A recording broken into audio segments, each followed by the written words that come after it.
Muy buenos días con todos los presentes. Los saludamos desde Telesalud del Hospital Nacional Arzobispo Loaiza del Ministerio de Salud para darles la bienvenida a la TLIS Prevención de Litiasis Urinaria, dirigida por nuestro ponente, el doctor Luis Tosaico Mesonet, médico asistente del Servicio de Urología del Hospital Nacional Arzobispo Loaiza. Asimismo, invitamos a todos los participantes a realizar sus preguntas en el apartado de chat de Zoom para ser respondidas al final de la ponencia. Bienvenido, estimado doctor Tasaico. Es un honor tenerlo el día de hoy con nosotros. Le doy el pase para el desarrollo del tema. Adelante, por favor.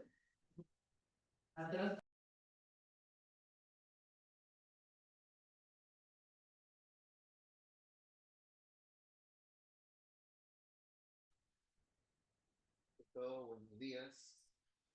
El día de hoy vamos a hablar acerca de un tema importante, un tema que se ve con mucha frecuencia en la consulta en urología, que es el tema de la litiasis de las vías urinarias.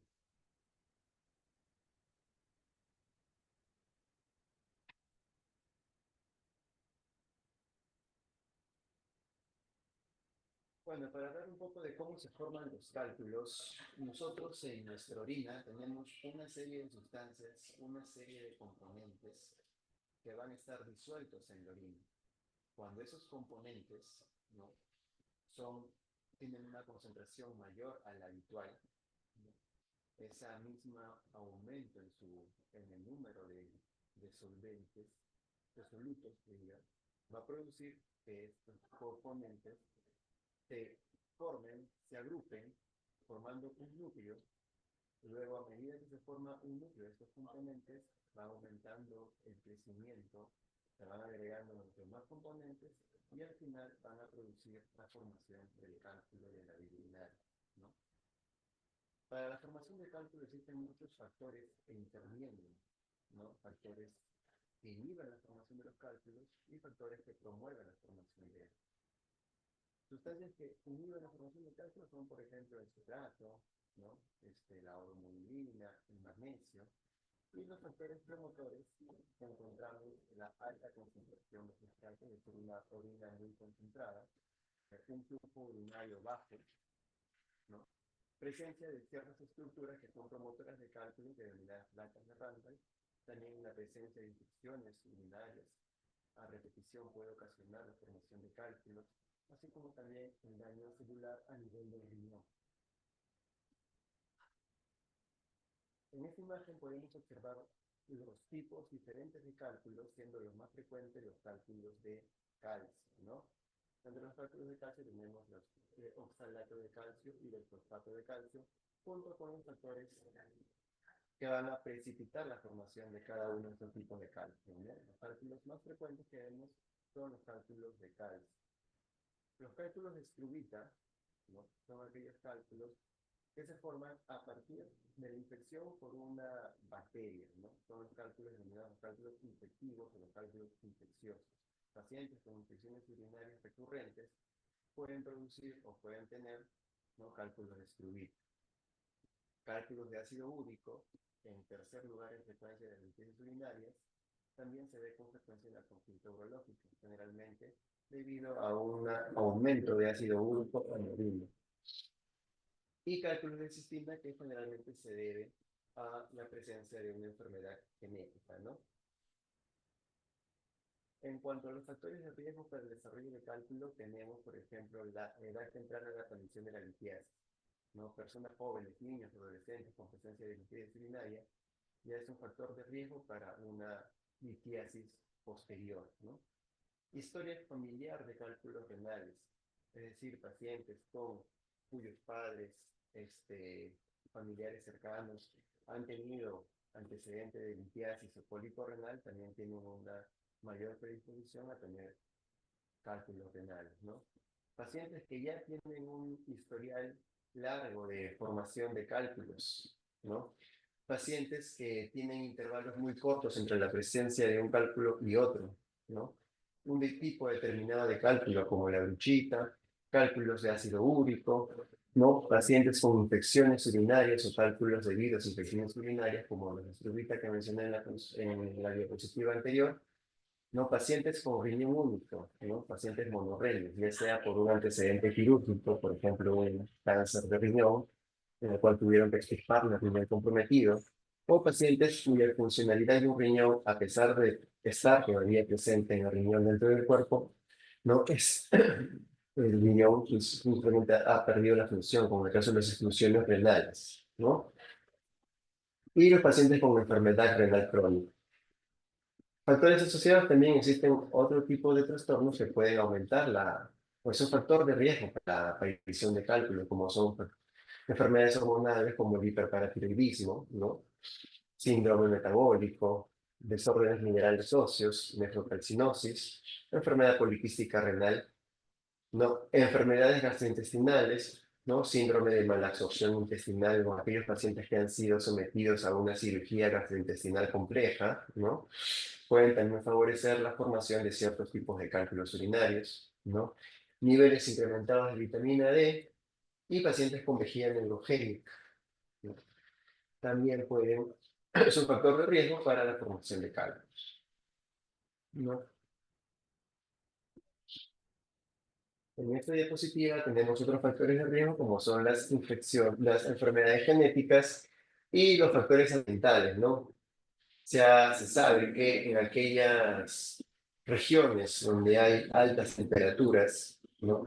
Existe un aumento o es muy prevalente la presencia de liquesis urinaria, ¿no? ¿Cómo vamos a prevenir la formación de los cálculos? En primer lugar, muy importante es la hidratación. Como había mencionado anteriormente, si nosotros no nos hidratamos de manera adecuada, los compuestos que hay en nuestra orina van a tener mayor concentración de la habitual. Y al tener mayor concentración de lo habitual, pues van a favorecer la formación del cálculo. Al final esos componentes se van a unir, se van a agregar, se van a agrupar, formando el cálculo urinario, ¿no? Por eso la deshidratación es un factor de riesgo de formación de cálculos urinarios. El aumento de la ingesta de líquidos va a producir un incremento de la formación de orina y esto va a producir, ¿no? Por arrastre la formación de los cálculos urinarios, va a disminuir la formación de los cálculos urinarios, de manera que van a arrastrar todos esos componentes que están en exceso junto con la orina. Actualmente se recomienda pues, una cantidad de líquido de aproximadamente 2,5 a 3 litros por día para asegurar una formación de orina diaria de 2 a 2,5 litros por día. ¿Ok? Entonces es importante la hidratación. Otro factor importante es modificar los estilos de vida, ¿no? Y los hábitos dietéticos. Se ha visto, o ya actualmente es muy conocido, que factores como la de obesidad, la diabetes mellitus, la hipertensión arterial, el síndrome metabólico, van a o tienen relación con una mayor predisposición a los cálculos urinarios, ¿no? Entonces, para evitar esto, pues se recomienda tener una dieta saludable, ¿no? Ejercicio físico, este, por semana, por lo menos, ¿no? Controlar los niveles de glucosa para evitar la formación de los cálculos urinarios, ¿no? Esto es básicamente unos estudios que eh, explican, ¿no? O que evidencian la relación entre la diabetes mellitus y el síndrome metabólico para la formación de los cálculos urinarios, ¿no? O sea, ya existe ya base científica, ¿no? Que relacionan el síndrome metabólico, la diabetes, la obesidad, junto con la formación de los cálculos urinarios. En cuanto a los hábitos dietéticos, algunos hábitos dietéticos están relacionados con un menor riesgo de formación de cálculos. Y ya se sabe que múltiples alteraciones metabólicas como la hipercalciuria, la hiperoxaluria, la hipomagnesuria e hiperuricosuria son conocidos factores de riesgo para la formación de cálculos. Entonces, modificar nuestros hábitos dietéticos, ver qué es lo que comemos nosotros en nuestro día a día, también va a ser muy importante para evitar justamente la formación de estos cálculos. Hay que comer frutas, vegetales y fibra, ¿no? Se debe incrementar la ingesta de estos alimentos debido a los efectos beneficiosos de la fibra, ¿no? Hay cálculos que se forman cuando la orina está muy ácida o cálculos que se forman cuando la orina está muy básica, ¿no? No está tan ácida. Entonces, el contenido alcalino de una dieta vegetariana también aumenta el pH urinario y con eso puede evitar la formación de ciertos tipos de cálculos. Además, las frutas y verduras tienen un alto contenido de agua que puede contribuir significativamente a la ingesta de líquido. O sea, no solamente se toma en cuenta el agua líquida que nosotros consumimos como tal, sino también el contenido de agua que existen en los alimentos, como en el caso de las frutas y las verduras. Oxalato, ¿no? El oxalato es un producto que se encuentra en múltiples alimentos, ¿no? Como ven acá en el chocolate, en el cacao, en la betarraga, en la papa, en el camote, en el trigo, en el té, ¿no? Y el consumo excesivo de este tipo de alimentos que contienen oxalato puede favorecer la formación de este tipo de cálculos dentro de la vía urinaria, ¿no? Se recomienda una ingesta de 1 a 1,2 miligramos de oxalato de calcio para evitar la formación de los cálculos de oxalato, ¿no? Tiene mucha relación con el calcio. ¿Ya? Cuando nosotros tenemos una dieta rica en oxalatos y vemos en nuestro examen de orina que tenemos una gran cantidad de oxalato que se ve en nuestro examen de orina, pues hay que tratar de consumir un poco más de calcio para que eso evite la formación de este tipo de cálculos. En cuanto a la vitamina C, se sabe que es un precursor de oxalato, ¿no? Su papel como factor de riesgo en la formación de cálculos de oxalato de calcio sigue siendo controvertido. Sin embargo, parece prudente aconsejar a los formadores de cálculos de oxalato de calcio que eviten una ingesta excesiva de este tipo de compuestos. En cuanto a la proteína animal, la recomendación actual de proteína animal que debe consumir una persona diaria es de 0,8 a 1 gramo por kilo de peso. El consumo excesivo de este tipo de alimentos puede causar la predisposición a la formación de cálculos urinarios, ¿no? Debido a que va a alterar ciertos componentes que a la larga van a producir un aumento de los cálculos urinarios, ¿no? Van a producir un citrato bajo, que hemos dicho que el citrato es un factor inhibidor de la formación de cálculos, un pH urinario bajo, un aumento de la concentración de oxalato en la orina y un aumento de ácido úrico en la orina, ¿ok? Sin embargo, las proteínas de origen vegetal tienen un efecto protector contra la formación de cálculos. En cuanto al calcio, contrariamente a la creencia popular de que debemos evitar la ingesta de alimentos ricos en calcio si queremos evitar una litiasis urinaria, no, eso es incorrecto, ¿no? El calcio no se debe restringir a menos que haya razones de peso para hacerlo. Una enfermedad que requiera que no consumamos calcio, en esos casos debemos tener una restricción de calcio, pero no netamente para evitar la formación de un cálculo, ¿no? El requerimiento diario de calcio es de 1 a 1,2 miligramos por día. No se recomiendan los suplementos de calcio, a excepción de que uno ya tenga el diagnóstico de que el paciente es formador de un tipo específico de calcio, es decir, los, los cálculos de oxalato, o hayan sido sometidos a una intervención gastroenterológica que pueden causar un aumento de oxalato a nivel del intestino, ¿no?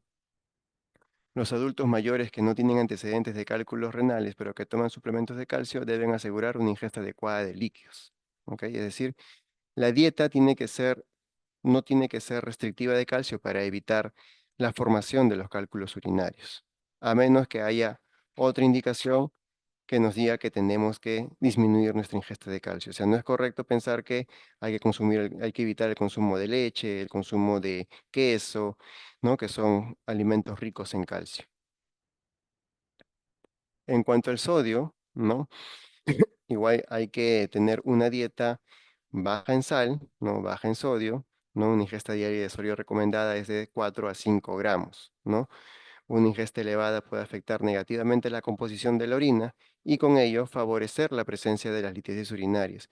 Y no solamente la sal como tal, sino también aquellos productos que tienen alto contenido de sal, como son los productos procesados, las conservas, los productos enlatados, ¿no? El atún enlatado. O es muy frecuente también en el caso de las bebidas energizantes, ¿no? Mucha gente usualmente toma de manera habitual bebidas energizantes que contienen electrolitos, entre ellos el cloruro de sodio, que pueden aumentar, ¿no? Nuestra ingesta de sodio y con eso favorecer los cálculos. Esas bebidas energizantes con electrolitos está destinada para aquellos pacientes que son, que pierden justamente electrolitos debido a algún esfuerzo físico, alguna actividad, algún deporte, ¿no? Pero no está diseñado para aquellos pacientes que no tienen el riesgo, no están perdiendo electrolitos porque van a ocasionar una sobresaturación del sodio, ¿no? Y con eso favorecer a la larga una litiasis urinaria, ¿no? También aquellos alimentos altos en sal, como por ejemplo las sopas instantáneas, ¿no? Que tienen una alta cantidad de sodio, ¿no? Evitar ese tipo de alimentos. En cuanto al urato, ¿no? El urato es un componente que se encuentra básicamente en las carnes rojas y en los mariscos, ¿no? Como tenemos acá en esta imagen, ¿no? La ingesta de este tipo de componente no debe superar los 500 miligramos por día. Entonces, nada en exceso es bueno para la salud, ¿no? Las carnes rojas sí son fuente de proteína, ¿no? La proteína es muy importante para nuestro organismo, sin embargo, el exceso puede originar un aumento de los niveles de ácido úrico y con eso llevar a la presencia de litiasis urinaria. Entonces, dicho esto, todas estas recomendaciones para evitar la formación de cálculos es muy importante tener en cuenta, ya que a veces en la consulta los pacientes cuando llegan es muy tarde, ¿no? ¿Cómo se ven estas imágenes que vemos acá? Estas son imágenes topográficas de uno de los pacientes que llegan a la consulta y viene viendo un dolor en la parte lumbar de larga data asociado a infecciones urinarias muy frecuentes, ¿no? Que requieren hospitalización. Se le hace un estudio tomográfico y se ve, ¿no? Lo que ven acá es el cálculo y esto es el riñón, ¿no? Se ve una gran cantidad de cálculos, ¿no? Que han comprometido ya el riñón y ese riñón ya ha perdido la funcionalidad, ¿no? No es un riñón normal, es un riñón aumentado de tamaño con una capita bien delgadita, ¿no? Es un riñón que ya no funciona. Solamente sirve como un reservorio de orina infectada que está produciendo que el paciente vaya a cada rato a la emergencia o se hospitalice a cada rato por infecciones urinarias. Si llegamos a este nivel, pues el tratamiento netamente es la extracción del riñón, no solamente la extracción del cálculo. ¿Ok? Acá vemos la pieza operatoria de este mismo riñón con los cálculos ya fuera de su interior. ¿Ya? Entonces, hay que tener en cuenta estas recomendaciones, ¿no? Entonces, a manera de resumen, ¿qué es lo que tenemos que hacer para evitar las infecciones urinarias? Primero, una adecuada ingesta hídrica, es decir, tomar agua. Por lo menos 2,5 a 3 litros de agua al día. No necesariamente el agua líquida, sino también hemos visto que las frutas y las verduras tienen una alta concentración de agua, entonces también pueden ayudar a contribuir a lograr esta cantidad de agua que se requiere al día, ¿no? Hidratación es muy importante para evitar la formación de cálculos, ¿no? Si vamos a tomar líquidos, el agua es el fluido de preferencia, ¿no? Evitar el consumo de gaseosas, ¿no? Para asegurar una diuresis, o sea, una eliminación de orina en el día de 2 a 2,5 litros. En cuanto a los factores dietéticos, una dieta balanceada, ¿no? Que conste de frutas, verduras, fibras, carnes, pero todo de manera balanceada sin excederse en ninguno de estos alimentos, ¿no? Dieta rica en vegetales y fibra, ¿no? Si tienen apoyo de un nutricionista y ustedes ya son formadores de cálculos, pues el nutricionista les va a ayudar, ¿no? A tener una dieta balanceada, les va a indicar algunas recomendaciones que ustedes pueden tener en cuenta en cada caso específico, ¿no? Recomienda, como ya había mencionado, un contenido de calcio normal de 1 a 1,2 gramos por día, no limitar el contenido de sodio, de cloruro de sodio, no limitar el contenido de proteína animal, ¿no? Como que nada en exceso es bueno. y cambios en el estilo de vida, permanecer con un índice de masa corporal dentro de lo normal, ¿no? ¿Cómo logramos eso? Con una dieta balanceada y con ejercicio, ¿no? Evitar la obesidad, evitar la diabetes, ¿no? Controlar bien la presión, controlar bien la glucosa, ¿no? Por eso se requiere a una adecuada actividad física, ¿no? Balancear la pérdida excesiva de fluidos. Si nosotros o tenemos nos deshidratamos fácilmente, por ejemplo, somos deportistas calificados, o nuestro trabajo diario, nuestra actividad, ¿no? Hace que nosotros nos deshidratemos, por ejemplo, aquellos que hacen esfuerzo físico excesivo, ¿no? O trabajan en zonas muy áridas o muy cálidas, ¿no? Donde fácilmente nos podemos deshidratar, ¿no? Hay que tener mucho cuidado y mantenernos, pues, mantener una adecuada hidratación, ¿no? Por eso es muy frecuente el tema de los cálculos urinarios en zonas cálidas, ¿no? Como en el norte del país, ¿no? Tumbes, Piura. Se ve con mucha frecuencia presencia de cálculos urinarios. Reducir la ingesta de alcohol, ¿no? Importante también, cambios en el estilo de vida. Y reducir la ingesta de sodas o gaseosas y fluidos que contienen calorías. ¿Ok? Teniendo en cuenta estas recomendaciones, ustedes van a disminuir la probabilidad de formar un cálculo. Y siempre recuerden, es preferible evitar las gaseosas y simplemente tomar agüita, ¿no? Hasta aquí el tema de prevención de lintitis urinarias. No sé si alguno de ustedes tiene alguna pregunta. Yo con gusto las podría resolver.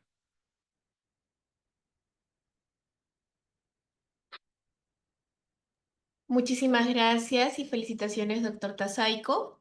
Mientras los participantes van redactando sus preguntas, en caso las tengan, la pueden realizar en el apartado de chat de Zoom. ¿Podría brindarnos alguna recomendación adicional respecto al tema expuesto el día de hoy? Bueno, las recomendaciones, bueno, están dadas. Importante mantenerse hidratado. Creo que eso es lo fundamental, ¿no? Mantenerse siempre hidratado, tener una dieta balanceada, hacer ejercicio físico. Y si tienen alguna comorbilidad que los predisponga a la formación de cálculos como el hiperparatiroidismo, ¿no? Ya tienen ya establecido un diagnóstico de diabetes, tienen infecciones urinarias frecuentes, pues no duden en buscar ayuda, ¿no? Aquí nosotros en el servicio de urología brindamos atención para todo ese tipo de pacientes y nunca minimizar sus síntomas, ¿no? Si tienen algún tema de dolor o han tenido un cólico renal, en alguna ocasión les pasó el dolor y de ahí nunca han vuelto a hacerse un chequeo, pues les recomiendo que lo hagan, ¿no? Porque a veces, muchas veces vengan los pacientes cuando ya es muy tarde y ese riñón ya ha perdido su funcionalidad, como en el caso que les acabo de presentar, ¿ok? Muchísimas gracias, doctor. Vamos a dar inicio con la ronda de preguntas. Nos consultan, ¿las personas que ya tuvieron cálculos una vez tienen más riesgo de volver a tenerlos? Sí, las personas que ya tienen antecedente de litiasis urinaria tienen mucho más riesgo de formar nuevamente el cálculo y por eso es importante el seguimiento, ¿no? No por el hecho del cálculo, ya me operaron, ¿no? Siempre hay que continuar con el chequeo. Muchísimas gracias, doctor. Tenemos otra consulta. ¿Qué síntomas debería vigilar para saber si tengo un cálculo antes de que me dé un cólico fuerte? Ya, los síntomas, el tema del cólico renal, ¿no? Se produce justamente cuando un cálculo queda impactado en algún trayecto de la vía urinaria, ¿no? Es ahí cuando se produce un cólico renal. Generalmente un cálculo, si se mantiene solamente en el riñón y no desciende por la vía urinaria, no va a causar obstrucción y generalmente es asintomático, ¿ya?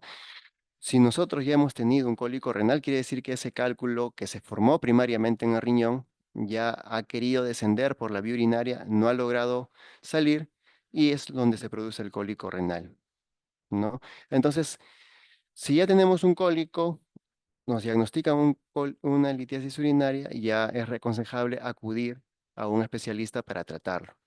Ahora, hay algunos cólicos renales que Es solamente un dolor bastante agudo que te lleva a la emergencia. Pasa el dolor, acuden a la emergencia, le diagnostican el cólico, el paciente no vuelve a tener un cólico renal después de mucho tiempo y se quedan ahí, ¿no? No, ya no me molesta, ya no voy a la consulta y a veces es muy tarde, ¿no? El cálculo se ha quedado ahí y ha causado una dilatación del riñón y el paciente ya viene con dilatación de riñón, ¿no? Pero si ustedes ya saben que tienen algún factor predisponente del cual hemos hablado, tienen historia familiar de cálculos, han tenido un cálculo anteriormente, no tienen problemas de diabetes, no, obesidad, no, han sido operados en una cirugía gastrointestinal o tienen diagnóstico de mala absorción intestinal, no está de más hacer un chequeo para ver si es que efectivamente tienen la presencia del cálculo. Ahora, también en la consulta vienen muchos pacientes con dolor lumbar de larga data, ¿no? Vienen, doctor, me duele acá el área de los riñones de hace 2, 3, 4 meses y quiero chequearme los riñones, ¿no? Se le puede hacer su ecografía renal, pero generalmente esos dolores crónicos de larga data, no son debidos a un tema de litiasis renal, ¿no? No está de más descartarlo, pero la mayoría son simplemente una lumbalgia, ¿no? Muchísimas gracias, doctor. Y para cerrar la ronda de preguntas, nos consultan cada cuánto tiempo debería hacerme un control si ya tuve si ya tuve cálculos renales. Si ya ha tenido cálculos renales y se ha realizado una intervención, es decir, le han dado algún tipo de tratamiento quirúrgico, pues el chequeo va a depender de cuántos cálculos ha tenido en ese momento, ¿no? Del tipo de cirugía que le realizaron, ¿no?